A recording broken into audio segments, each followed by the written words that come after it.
పెద్ద ప్రణాళిక నెరవేర్చడానికి ఒక అద్భుతమైన సాధనంగా మోషే వాడబడతాడు. ఇది దేవుని బృహత్తర ప్రణాళిక. కానీ ఈ సంగతి మోషేకి తెలుసా? ఆయన అంటాడు, నేను పనికిరానయ్యా, ప్రభువా యెహోవా నీవు పంపదలిచిన వాన్నే పంపు అంటాడు. కోప్పడ్డాడు దేవుడు. ఎన్నిసార్లు అడుగుతా, ఎన్నిసార్లు చెప్పాలి నేను, నడు అని గద్దిస్తే పోయాడు. అంటే తెలుసు, లోపల హృదయంలో మంట ఉందని తెలుసు. ఎందుకంటే ఆయన దర్శించాడంటే అంతంత మాత్రం వాడు దర్శించాడుగా. ఎవని గుండెల్లో ఆ మంట ఉంది, భారం వస్తుంది.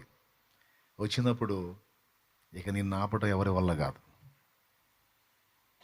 ఎప్పుడైతే నీ హృదయంలో అది ఉంటుందో, ఆ మంట, ఆ భారం అనేది ఉంటుందో, ఆటోమేటిక్గా సాక్ష్యం ఎలా కాపాడుకోవాలో నువ్వే బ్యాలెన్స్ అయిపోతావు.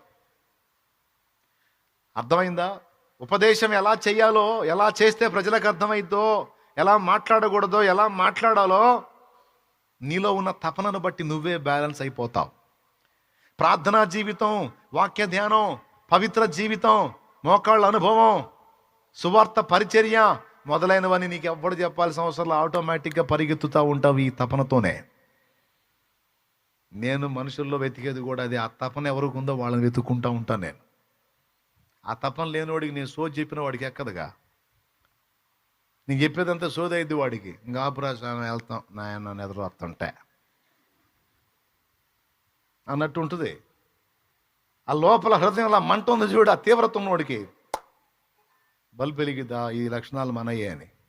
దేవునికి స్తోత్రం కలుగును గాక. హల్లెలూయా.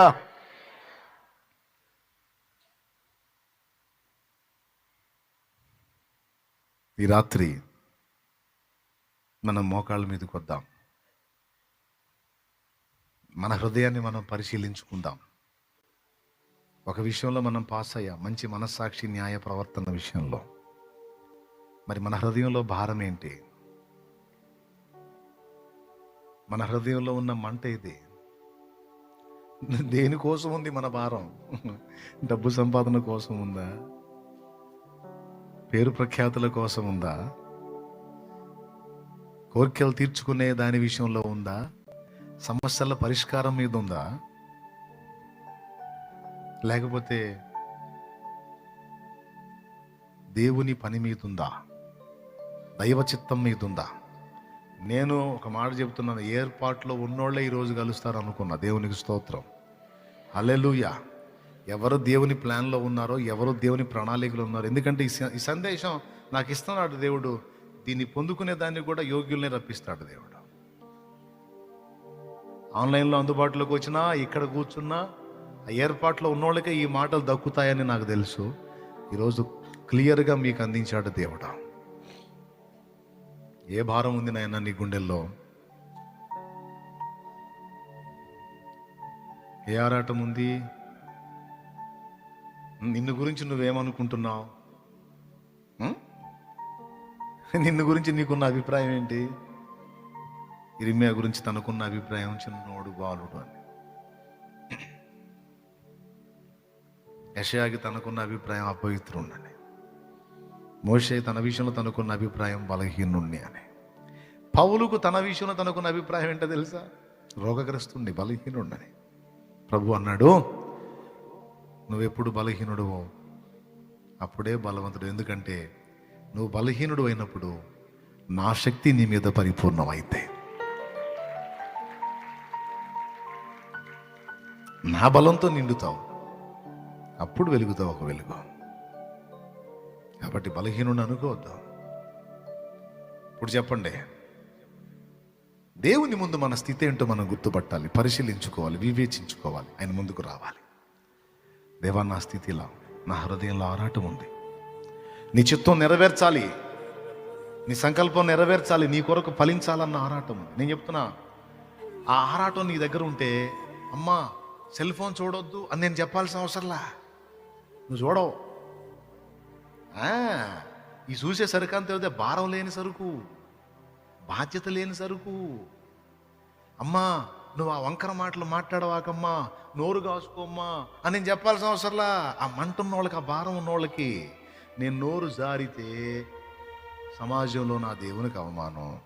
కాబట్టి నా నాలుగు, నా నోటిని కంట్రోల్లో చేసుకుంటానని అన్న చెప్పాల్సిన అవసరంలో ఆటోమేటిక్గా బ్యాలెన్స్ అయిపోతావు.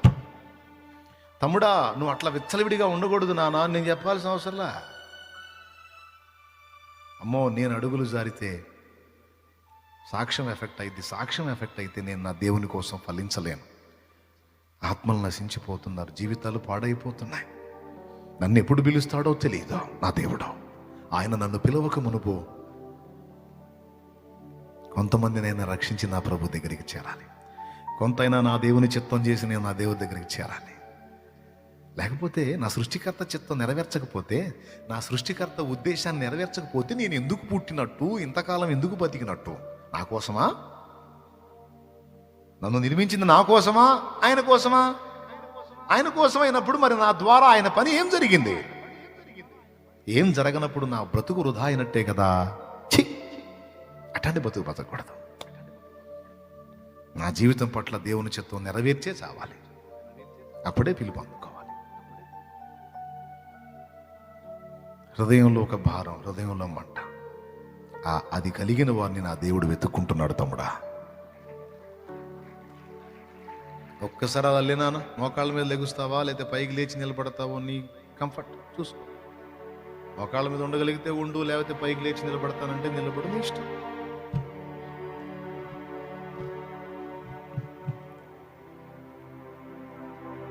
ప్రవర్తన కాచుకో అని భారం ఉన్న వ్యక్తికి చెప్పాల్సిన అవసరంలా. వాక్యాన్ని ధ్యానించు అని భారం ఉన్న వ్యక్తికి చెప్పాల్సిన అవసరంలా. అదే పనిలో ఉంటారు. చెప్పుకోవాల్సిన పరిస్థితి ఎవరికంటే భారం లేని వాళ్ళకి. భారం లేని వాళ్ళకి చెప్పినా ఎక్కదో. ఈ రాత్రి ఆయన పాదాల చెంత ఉన్న నీ పరిస్థితి ఏమిటో ఒకసారి పరిశీలించు. ఓకే, నీ గుండెల్లో భారం ఉంది, కానీ నేను అన్ఫిట్ అని నువ్వు అనుకుంటున్నావా? ఓకే, నీ అయోగ్యతను నువ్వు గుర్తుపట్టావా? నేను తగను ప్రభువా, తగను అని నువ్వు అనుకుంటున్నావా? ఓకే, నువ్వు తగవో లేదో ఆయన చెప్పనే, ఆయన చెప్పనే, ఆయన చెప్తాడు.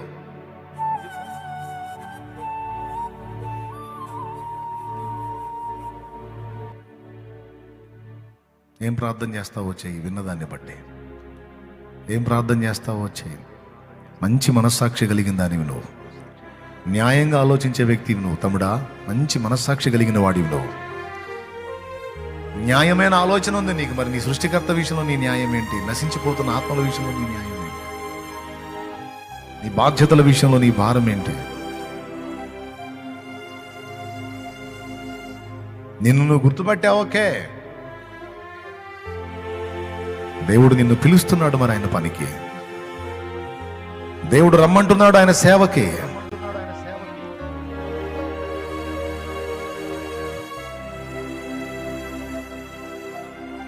పనికిరానిది పనికిరానివాడు అని నేను అనుకున్న వాళ్ళ ఎదుట నిన్ను నేను వాడుకుంటాను. నువ్వు వాళ్ళకి పనికి రాకపోయినా, నీకు నువ్వు పనికి రాకపోయినా, నువ్వు నాకు పనికి వస్తావు. మోషే రా. ఇర్మియా, నేను బాలుణ్ణి చిన్నోడిని అన్నావుగా, ఎవ్వడు పడగొట్టజాలని ఇత్తడి ప్రాకారముగా నిన్ను చేస్తాదా? నేను చిన్నవాడిని అన్నావుగా, నీ బెదురు మనుషులకు ఉండేటట్టు చేస్తా.